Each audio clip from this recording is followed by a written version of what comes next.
Di ako amigo. Ah, ladies and gentlemen, dagong amigo, ladies and gentlemen. Bag-o ray color ng imong kuasloy. Oh.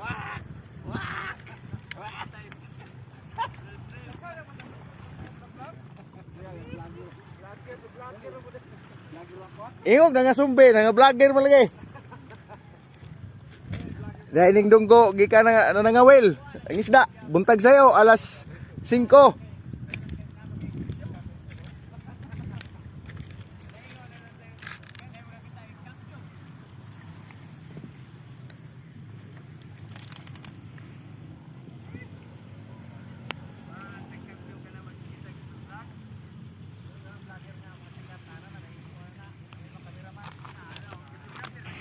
Tinulungan ko mga ka-idol kay kailangan ng 4 na tao talagang magbuhat sa bangka. Ayun o. Hindi kayang buhatin ng 2 o 3 kasi mabigat. Kailangan buhatin yung bangka, yung pambot kasi masisira yung yung ihi, yung ilisi doon sa dulo. Yan o. 4 kami pero siyempre kahit mabigat yung pambot, yung bangka, kakayanin mo talaga kasi para hindi masira yung bangka, baka biglang sa mga bato damage. At saka mayroon namang pabuya kasi ladies and gentlemen, pag tumulong ka magbuhat ng bangka, may pabuya yan. Magkakaroon ka talaga ng bahin kung magkakaroon ka ng bahin, magkakaroon ka ng bigyan ka. Bigyan ka ng para sa'yo. Kasi nagbuhat ka eh. Ayan 5:30 in the morning to. May sohol solo, ang bigat. Mabigat. Ayan. Kita mo? Ug dagang pagkuha rin, kugihan mo ito na. Marami daw kuha. Maraming kuha sa Tagalog pa. Agi dyan makina 60/10. Karon pag kita pambot na makina 60/10 sabi. Pinakatulin. Yung pambot kailangan malinis. Ayan malinis yung kay Isloy na pambot. Tinan mo, bagong pinto. Yan ang sinasabi kong ilise. Ipapatakbo ng pambot. Ayan na. Ito yung mga tumulong.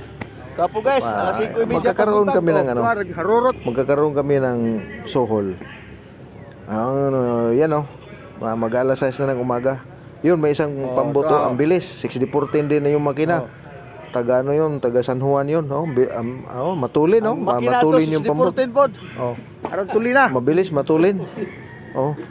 Mabilis matulin. Yun, parehas lang yun. Tagalogin daw.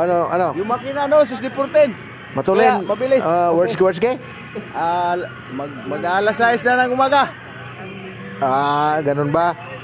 Limar ka buklit. Anong tingin mo dyan, words ke? Tingnan mo, ang pagpupunyagi ng isang vlogger. Pusit? May pusit na. Yun ang sohol. Meron akong 10 pirasong pusit. Okay na. Nukos. Walang kwinta sa Tagalog pero pusit. Nukos. In English, nukos. Nukos? Walang kwinta. Ha? Nukos. Yung nukos, walang kwinta. Sa Tagalog, walang kwinta. Nukos. Sa Tagalog, walang kwinta. Pusit. Pusit. Tingnan mo. Si Wardsky. Nakaisda na si Wardsky. Yung mga, yun, yung marami. 6 na kilo yata ng huli ni Isloy. Thank you. Nagdadamputan na kami. Isa-isa na kaming dampot-dampot sa amin. Libre na. Ganon kami dito sa probinsya pag may silupin. Yan safety. Okay. Salamat Sloy sa pusit. Kumuha ko ng supot doon. Malinis naman yung supot kasi dagat yan eh. Ilagay ko yung pusit ko dyan. Okay.